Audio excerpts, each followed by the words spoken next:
Chapter 7 is set in Nice, so this is where the boys and their family have fled from Menton.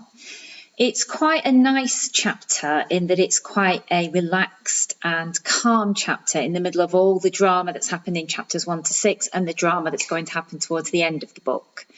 So this chapter set in Nice, Jo and Maurice are back living with their parents and with Henri and Albert, so the whole family's been reunited, which is nice.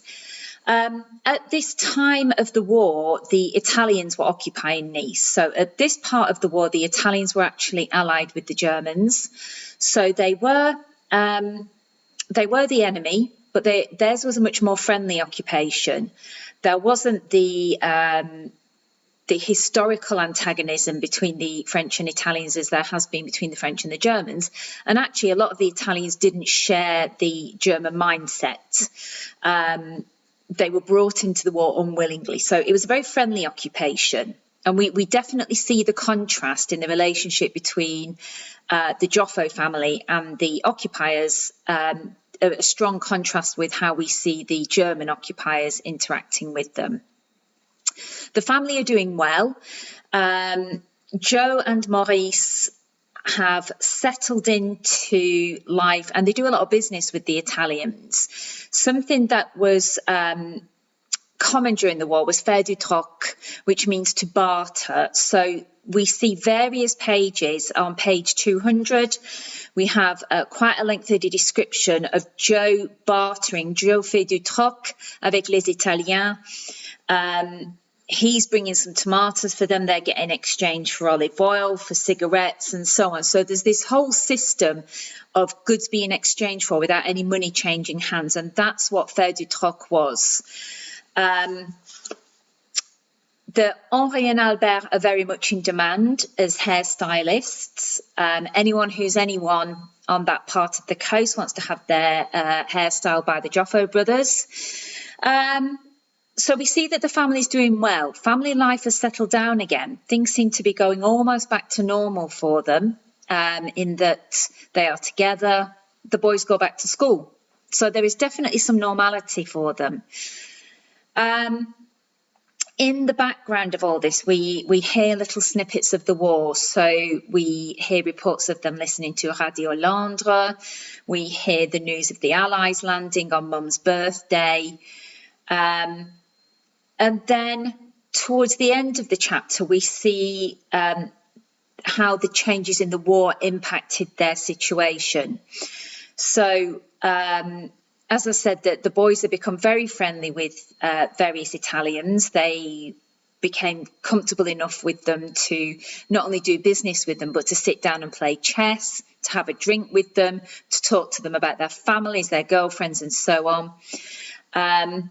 But then towards the end of this chapter, the Italians suddenly start to disappear. And the boys are out walking one day on page 222, and they see some abandoned machine guns.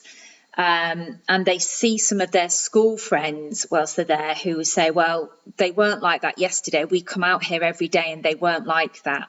So we get this sense of the withdrawal of the Italians. And then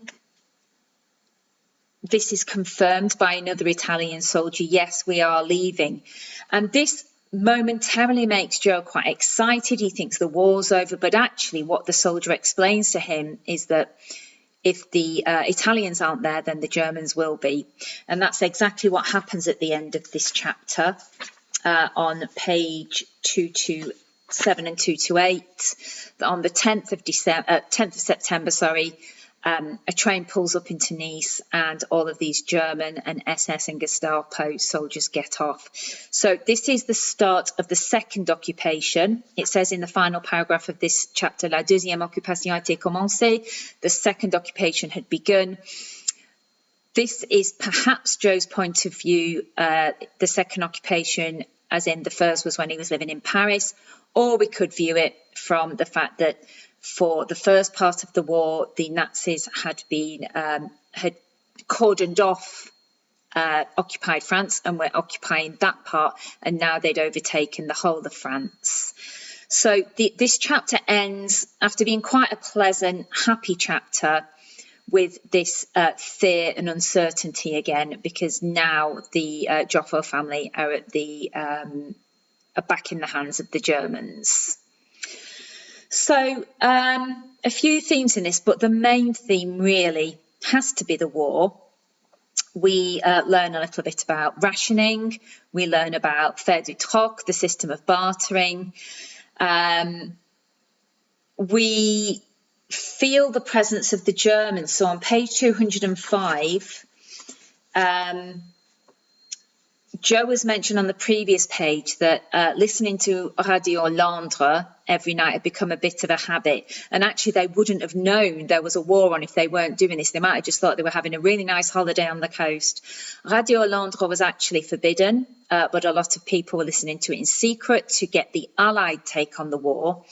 And then on page 205, we've got Joe saying, well, you know, we hear all this stuff on Radio Londres, but it's really bizarre because the newspapers, the German-run newspapers, are telling us exactly the opposite, that actually the Nazis are winning.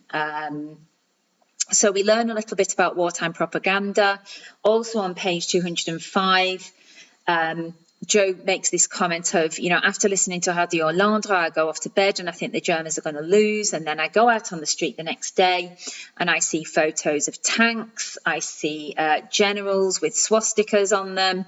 So we see the confusion of a small child not really knowing which way the war's going.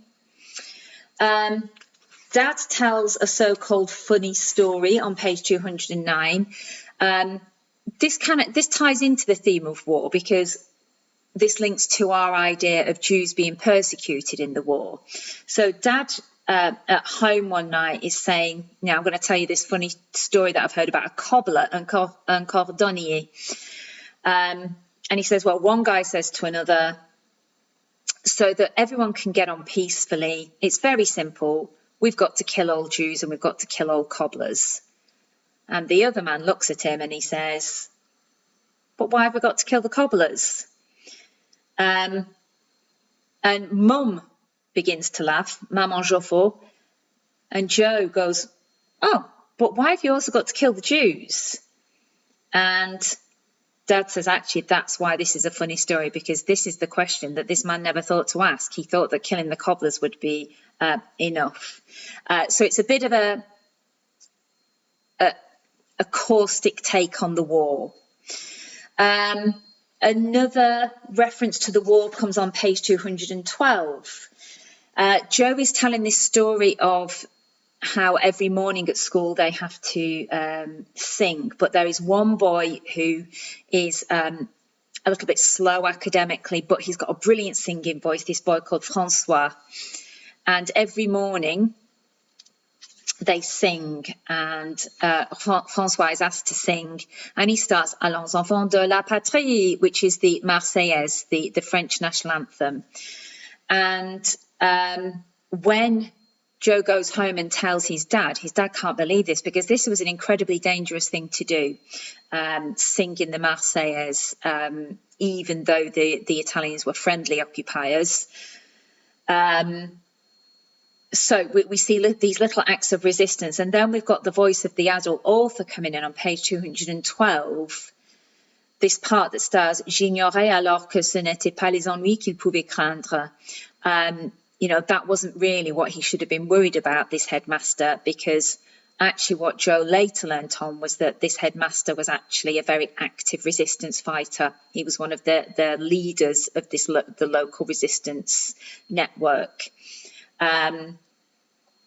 There's also historical facts going on here. So we learn about the Allied landings. We learn about the fall of Mussolini. We learn that on the 8th of September, the new Italian government signed the armistice, and that on the 10th of September, the Germans arrived in the south of France. So all in the background, we have lots and lots of information about the war, some of it very personal, how it affected the family, and some of it very general. These are the things that were going in the background, like Mussolini, like the Allies landing. And when the Allies landed on Mum's birthday, everybody thought that this was the beginning of the end of the war. Dad actually says, c'est le commencement de la fin. And this ties into another theme that comes up during this topic, which is hope and then the loss of hope.